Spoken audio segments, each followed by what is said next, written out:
নমস্কার। তো চলুন সবাইকে আমার চ্যানেলে ওয়েলকাম। আজকে আমি আলোচনা করবো ভ্যালুয়েশন নিয়ে। স্টকের একটা ভ্যালুয়েশন এক্সারসাইজ। ভ্যালুয়েশনে কি হয়, বেশিরভাগ ইনভেস্টরই ভ্যালুয়েশনের জন্য কিন্তু আমরা প্রচুর হাই গ্রোথ স্টক বা যেসব সেক্টরে প্রচুর গ্রোথ মোমেন্টাম রয়েছে, যেই কোম্পানির বিজনেস প্রচুর হাই গ্রোথে চলছে, প্রচুর গ্রোথ রয়েছে, সেই সব স্টকগুলোকে আমরা পোর্টফোলিওতে নিতেই পারি না। তার কারণ কি, আমরা প্রথম কাজই আমরা করি হচ্ছে সবসময় পিটাকে কম্পেয়ার করি, ভ্যালুয়েশন কম্পেয়ার করি আমরা। নর্মালি কি হয়, যত একই সেক্টরে ধরুন 4-5টা স্টককে অ্যানালাইসিস করি, নর্মালি ইনভেস্টরকে যে স্টকের ভ্যালুয়েশন সস্তা মানে পি কম, সেই স্টকগুলো কিন্তু পোর্টফোলিওতে আমরা নিয়ে নিই জাস্ট পি নাম্বার দেখে। পি নাম্বার দেখে আমরা স্টকের ভ্যালুয়েশন আমরা এক্সারসাইজ করি। তারপর দেখা যায় যে স্টকগুলোর পি খুব সস্তা বলে আমাদের মনে হয়েছিল, 15, 20 বা 25 বা 30 পি তে স্টকটা নিয়ে নিলাম, দেখা গেলো সেই স্টকটা কিন্তু 2 বছর 3 বছরে কোনো নো রিটার্ন। আর যে স্টকটা আমাদের কাছে খুব হাই ভ্যালুয়েশন মনে হচ্ছিল, 40, 50, 60, 70 পি, দেখা গেলো সেই স্টকটি বছরের পর বছর ধরে মাল্টিপ্যাকার হয়ে যাচ্ছে। মানে হাই পি স্টক সমানে মাল্টিপ্যাকার হয়ে যাচ্ছে, আর যেই স্টকটা লো পিতে নেওয়া আছে, একদম সস্তার ভ্যালুয়েশনে নেওয়া, সেই স্টকটা দেখো যেই প্রাইসে নেওয়া ছিল সেখানেই পড়ে আছে 2 বছর 3 বছর ধরে। তো এটা কেন হয়? তার মানে আমাদের স্টক সিলেকশনের ক্ষেত্রে আমরা যে ভ্যালুয়েশনটা ইউজ করি, P, price two earning ratio, আমাদের কিন্তু একটা বলতে পারেন একটা মিস আন্ডারস্ট্যান্ডিং বা অনেক বড় মিস্টেক।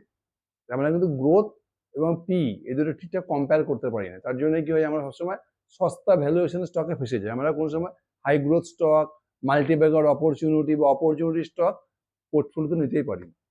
আজকে আমি কয়েকটা এক্সাম্পল দিয়ে আপনাদের দেখাবো যে ভ্যালুয়েশন এক্সারসাইজ অ্যাকচুয়াল কিভাবে করা উচিত। সেক্টর ওয়াইজ কম্পেয়ার করলেই এই জিনিসগুলো আপনি বুঝতে পারবেন। এখানে আমি যে স্টকগুলোর নাম বলবো সেগুলো কিন্তু কোনো রিকমেন্ডেশন না, জাস্ট এটা বোঝানোর জন্য। যে আমি স্টকের নামগুলো না নেই, যদি না বোঝাই তাহলে জিনিসটা ক্লিয়ারই হবে না। আমি কিন্তু এখন কোনো বাই বা সেলের কিন্তু আমি কোনো রিকমেন্ড করছি না।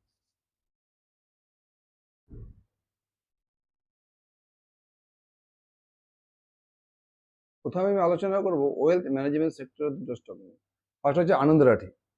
আনন্দ রাঠি ওয়েলথ, এটি একটি ওয়েলথ ম্যানেজমেন্টের স্টক।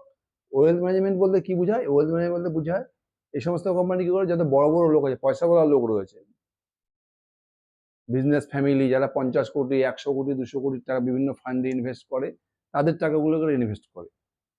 আনন্দ রাঠির বিজনেস মডেল খুব সিম্পল। এরা কি করে, HNI, আল্ট্রা HNI এদের টাকাটা নিয়ে বিভিন্ন মিউচুয়াল ফান্ডে ইনভেস্ট করে দেয়। এদের কিন্তু নিজস্ব কোনো মিউচুয়াল ফান্ড নেই। Motilal Oswal, HDFC, Axis, SBI সমস্ত কোম্পানির বিভিন্ন মিউচুয়াল ফান্ড ইনভেস্ট করে দেয়। পিওর বিজনেস মডেল, কিন্তু আর কিছু করে না। এবার যদি আপনি আনন্দ রাঠির স্টক থেকে দেখেন, তাহলে দেখবেন মোটামুটি আনন্দ রাঠি দেখা যায় লাস্ট 3 বছর, এই আনন্দ রাঠি মোটামুটি লাস্ট 3 বছরের রিটার্ন মোটামুটি স্টক 200 টাকার থেকে 2000 টাকা হয়ে গেছে। বাট লাস্ট 3 বছরের স্টক করে 10x। লাস্ট 3 বছরে আনন্দ রাঠির বিজনেস করে 10x হয়ে গেছে স্টক প্রাইস। আর যদি আনন্দ রাঠির পি দেখেন, এই মুহূর্তে হচ্ছে 84। মানে আনন্দ রাঠির স্টকটির পি সবসময় 60-র উপরে থাকে। সবসময় মানে স্টকটির খুব হাই ভ্যালুয়েশন, স্টকটাকে তো নেওয়াই যাবে না। যে দেখবেন বেশিরভাগ রিটেল ইনভেস্টরের পোর্টফোলিওতে আনন্দ রাঠি থাকেই না, কারণ high valuation stock, P high, কিন্তু স্টকটি দেখুন লাস্ট 3 বছরে প্রায় 10x হয়ে গেছে। আবার এই সেক্টরের স্টক দেখবেন,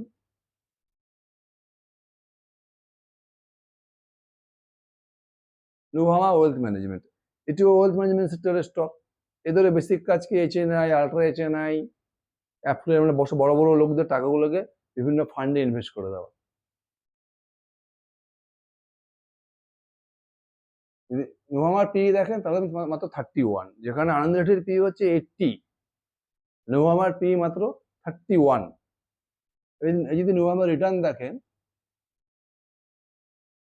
লাস্ট 3 বছরে যদি নুভামার রিটার্ন দেখেন, তাহলে দেখবেন লাস্ট 3 বছরের স্টক মোটামুটি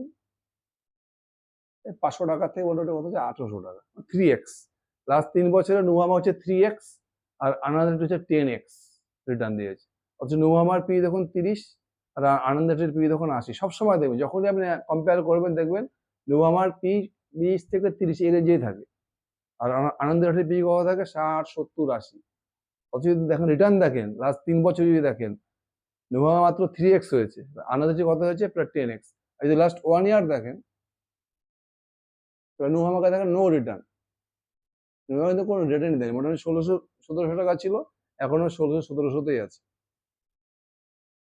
এই যে আনন্দ লটারিকে দেখেন,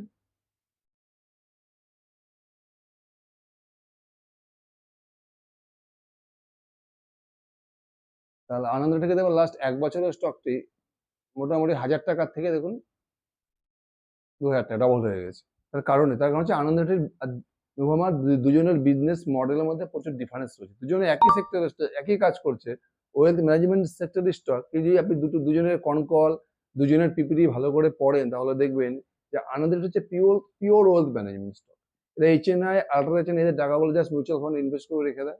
কিন্তু নুভামার কি হয়, নুভামার এই পিওর ওয়েলথ ম্যানেজমেন্ট বিজনেস ছাড়াও আরো অনেক রকমের বিজনেস রয়েছে। এটা 50% বিজনেস করা হচ্ছে মোটামুটি wealth management. HNI, ultra HNI, affluence এদের টাকাগুলো বিভিন্ন ফান্ডে ইনভেস্ট করে দেয়, বিভিন্ন ফান্ডটাকে মেনটেন করে।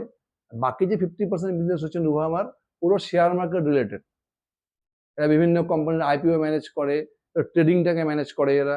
এই যে আমি কোনো ট্রেড নেই, কোনো স্টক কিনি, স্টকটা কি হয় প্রথমে ডিপোজিট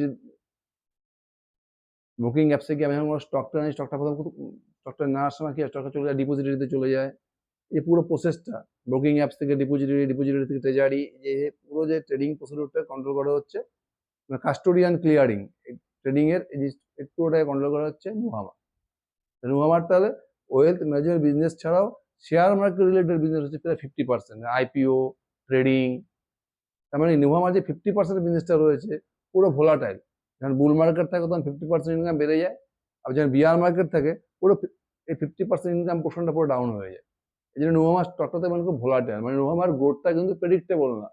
এদের অর্ধেক ইনকামটাই শেয়ার মার্কেটের উপর ডিপেন্ডেন্ট করে। এই জন্য মার্কেট কি করে, মার্কেট নুভামার বিজনেসের থেকে আনন্দ লটারির বিজনেসটাকে পছন্দ করে বেশি। মানে আনন্দ লটারির বিজনেসটা শেয়ার মার্কেটের ওঠানামার উপর অতটা ডিপেন্ড করে না, মোটামুটি প্রেডিক্টেবল গ্রোথ রয়েছে। এই জন্য মার্কেট দেখবেন সবসময় আনন্দ লটারিকে হাই পিই দেয়, আর নুভামাকে দেখবেন সবসময় লো পিই দেয়। এটা আপনাকে বুঝতে হবে, শুধু পি কম বেশি দেখলে হবে না।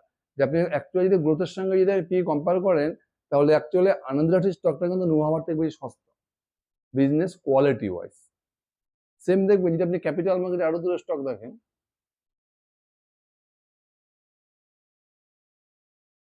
গ্রোকে দেখুন, গ্রোর পি কত, গ্রোর পি এখন 61, গ্রোর পি হচ্ছে 61।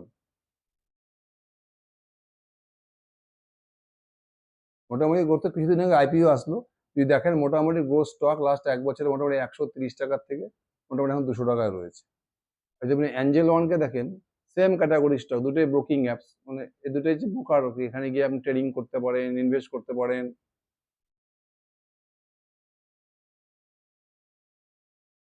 যদি অ্যাঞ্জেল ওয়ানকে দেখেন, তাহলে দেখেন অ্যাঞ্জেল ওয়ানের পি মাত্র 30, এখানে গ্রোর পি হচ্ছে 60।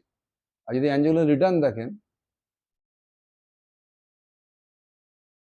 লাস্ট 1 বছর যদি অ্যাঞ্জেলের রিটার্ন দেখুন, মোটামুটি 280-90 টাকা ছিল, এখন মোটামুটি 300 কত 329 টাকার মতো। মানে অ্যাকচুয়ালি লাস্ট 1 বছর নো রিটার্ন, অ্যাঞ্জেল ওয়ান থেকে রিটার্নই পাওয়া যায়নি। অথচ অ্যাঞ্জেল ওয়ান স্টকের পি 30 দেখুন, গ্রোর পি কিন্তু 60। তাহলে আমাদের কাছে কি হচ্ছে, গ্রোর পিটা অনেক বেশি দামি মনে হয়, আর অ্যাঞ্জেল ওয়ানকে অনেক বেশি ভ্যালুয়েবল স্টক মনে হয়, মানে দুর্দান্ত ডিল অ্যাঞ্জেল ওয়ান। এর পি মাত্র 30 আর গ্রোর পি মাত্র 60। দুজনে সিমিলার বিজনেস, দুটোই ব্রোকিং অ্যাপস। এখানে trading, future and option trading করতে পারেন, সুইং ট্রেডিং করতে পারেন, ইনভেস্ট করতে পারেন, মিউচুয়াল ফান্ড ইনভেস্ট করতে পারেন। তার দুজনের মধ্যে ডিফারেন্স কেন? গ্রোর পি প্রায় 60 আর অ্যাঞ্জেল ওয়ানের পি 30, অথচ লাস্ট 1 বছরে দেখুন অ্যাঞ্জেল ওয়ানের থেকে গ্রো অনেক বেশি দিয়েছে রিটার্ন। তার মানে মার্কেট গ্রোকে বেশি ভ্যালুয়েশন দিচ্ছে, কিন্তু অ্যাঞ্জেল ওয়ানকে দিচ্ছে না। তার কারণটা হচ্ছে বিজনেস মডেল। এই জন্য আমরা দুজনেরই বিজনেস মডেলটাকে খুব ভালো করে পড়তে হবে। যদি গ্রোর বিজনেসটা দেখেন, গ্রো হচ্ছে পিওর অনলাইন মডেল। গ্রোর কিন্তু কোনো অফিস নেই, কোনো ফিজিক্যাল রুম নেই, কোনো ফিজিক্যাল অফিস কিছু নেই।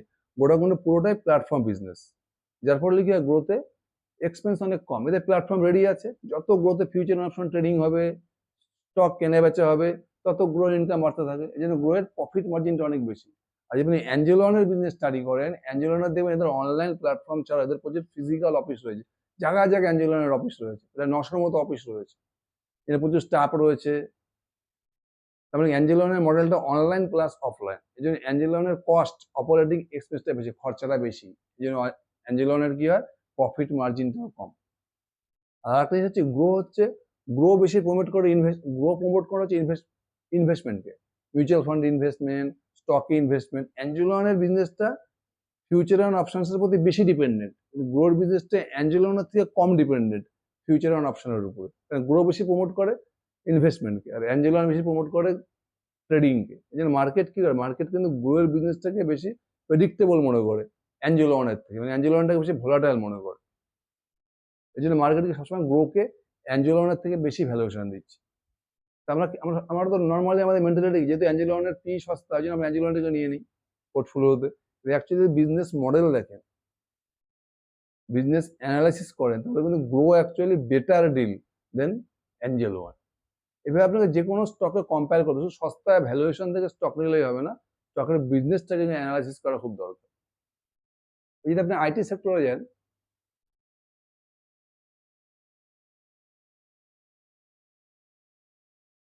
যেমন ইনফোসিস, একটা আইটি কোম্পানি, পুরো আইটি সার্ভিস প্রোভাইড করে, সফটওয়্যার আইটি সার্ভিস।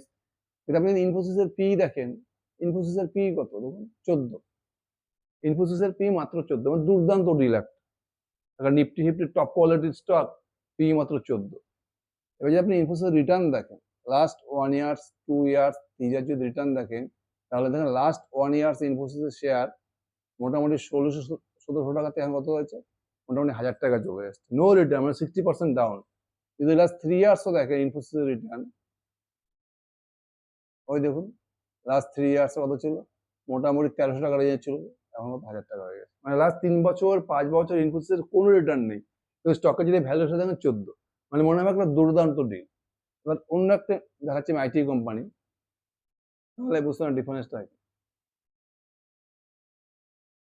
নেটওয়েভ টেকনোলজিকে দেখুন, এটা একটা আইটি কোম্পানি, নেটওয়েভ টেকনোলজির পি দেখুন 123, ইনফোসিস পি 14, আর নেটওয়েভ টেকনোলজির পি হচ্ছে 123।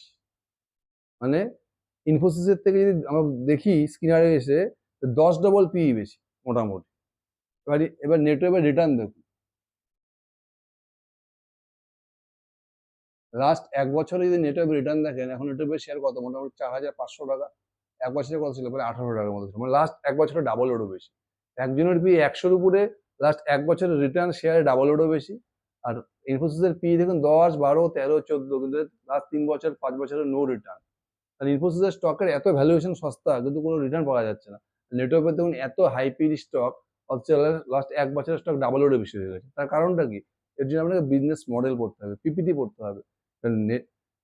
ইনফোসিসের যে বিজনেস মডেল, এটা পুরোনো আইটি সার্ভিস কোম্পানি, এখন এআই এর সাথে কি হয়েছে, লাস্ট 2 বছর থেকে এআই এর সাথে পুরোনো আইটি কিন্তু বিজনেসে প্রচুর এফেক্ট করছে। আর নেটওয়ার্ক হচ্ছে পুরো এআই কোম্পানি, পুরো এআই ইমপ্লিমেন্ট করছে, এনভিডিয়ার সঙ্গে পার্টনারশিপ করছে, পার্টনারশিপ করে পুরো এআই সার্ভারে কাজ করছে। পুরো এই যে পুরো data centre booming, AI booming চলছে, এখানে কিন্তু পুরো সার্ভারে কাজ করছে হচ্ছে নেটওয়ার্ক টেকনোলজি। যে নেটওয়ার্ক টেকনোলজি কিন্তু মার্কেট প্রচুর হাই ভ্যালুয়েশন দিচ্ছে। যদি লাস্ট 3 বছর দেখেন, তাহলে দেখবেন নেটওয়ার্ক টেকনোলজি মোটামুটি লাস্ট 3 বছরে 1000 টাকা স্টক ছিল, এখন কত হয়েছে 4500। বুঝতে পারছেন, পি দেখলে কিন্তু কোনো স্টককে বোঝাবে না। পির সঙ্গে যদি আপনি বিজনেস অ্যানালিসিস করেন, তাহলে আপনার দেখবেন নেটওয়ার্ককে আপনার ইনফোসিসের থেকে বেশি সস্তা মনে হবে, কারণ এটা business model, business growth, business momentum. এভাবে কিন্তু আপনাকে প্রতিটা স্টককে অ্যানালাইসিস করতে হবে, শুধু স্টকের পি ইম্পর্টেন্ট না, মোস্ট ইম্পর্টেন্ট যে বিজনেস গ্রোথ। যদি বিজনেস গ্রোথ থাকে কোম্পানির, যদি সেক্টরে গ্রোথ থাকে, যদি কোম্পানির বিজনেস মডেলে গ্রোথ থাকে, তাহলে স্টক যত পিতে থাকুক সেই স্টক রিটার্ন দেবে। আর যদি কোনো স্টকের বিজনেস মডেল খারাপ হয়ে যায়, প্রোডাক্টের ডিমান্ড কমে যায়, তাহলে স্টক যত সস্তায় থাকুক সেই স্টক কিন্তু চলবে না। আপনি যখন কোনো high growth sector, high growth stock দেখবেন, এআই বলুন, ডাটা সেন্টার বলুন, রিটেল সেক্টর বলুন, সোলার এনার্জি সেক্টর বলুন, ইভি সেক্টর, যখনই কোনো যে কোনো সেক্টর হাই গ্রোথ কোম্পানি যখনই দেখবেন, সবসময় স্টকগুলোকে আপনার হাই ভ্যালুয়েশন স্টকই মনে হবে, সবসময় পি হাই থাকবে, কারণ ওই স্টকগুলোর পিছনে মার্কেটের ডিমান্ড রয়েছে, এবং সবসময় কিন্তু হাই ভ্যালুয়েশন স্টকই আপনাকে পয়সা বানিয়ে দেবে। যেসব স্টকগুলো নিচে পড়ে আছে, যাদের ডিমান্ড নেই, সস্তার পিইতে পড়ে, সেই স্টকগুলো কিন্তু সস্তার পিইতেই পড়ে থাকে, ওখান থেকে কিন্তু কোনো রিটার্ন পাওয়া যায় না। পুরো মার্কেট তো এই স্টকটা ইনফোসিসকে চেনে সবাই, তাহলে ইনফোসিস কেন নিচ্ছে না? যখনই সবাই ইনফোসিস শেয়ার কিনবে তখনই তো ইনফোসিসের মার্কেট ক্যাপ বাড়বে, পিইও বাড়বে। মানে ইনফোসিস কিনছে না তার কারণটা কি? তার মধ্যে বিজনেস মোমেন্টাম নেই। যে বিজনেস কোম্পানির মোমেন্টাম থাকে না, যাদের গ্রোথ থাকে না, সেগুলো সস্তা হয়ে যায়। তখন ওই স্টকগুলো আমরা রিটেল ইনভেস্টরে নিয়ে 5 বছর 10 বছর বসে যাই কেন? আমার যে ভ্যালু ইনভেস্ট, এখানেই সবাই ফেসে যায়। তাই মেন হচ্ছে আপনাকে বিজনেস গ্রোথ দেখতে হবে। শুধু পিই ক্যালকুলেশন করলাম আপনার বিজনেস গ্রোথের সঙ্গে পিই মেলাতে হবে। একটা 100% সেলস গ্রোথ ইঞ্জিন যদি 50 পিইতে নেন, তাহলে তার পেগ রেশিও কত হচ্ছে? 0.5। আর যদি আপনারা 10 পিইতে 5% গ্রোথ ইঞ্জিন নেন, তার পেগ রেশিও 2 হয়ে যাচ্ছে। এর মধ্যে 10% গ্রোথ ইঞ্জিনটা কিন্তু 100% গ্রোথ ইঞ্জিনের থেকে বেশি ওভার ভ্যালু স্টক হয়ে যাচ্ছে। সবসময় পিই কে আপনি গ্রোথের সাথে কম্পেয়ার করতে হবে। মার্কেট কিন্তু এভাবে স্টককে এভালুয়েট করে। মার্কেট ফরওয়ার্ড আর্নিং কে আগে বিচার করে না, নেক্সট 2 বছর 3 বছরে কোম্পানি কিরকম আর্নিং করতে পারে সে বুঝে মার্কেট কিন্তু কোম্পানিকে ভ্যালুয়েশন দেয়। সুতরাং সস্তা স্টক নিয়ে কিন্তু পোর্টফোলিওতে বসবেন না। সবসময় হাই গ্রোথ স্টক হাই পিইতে নিন, আর হাই গ্রোথ স্টক হাই পিইতে সবসময় ইনভেস্টরদেরকে পয়সা বানিয়ে দেয়। Thank you.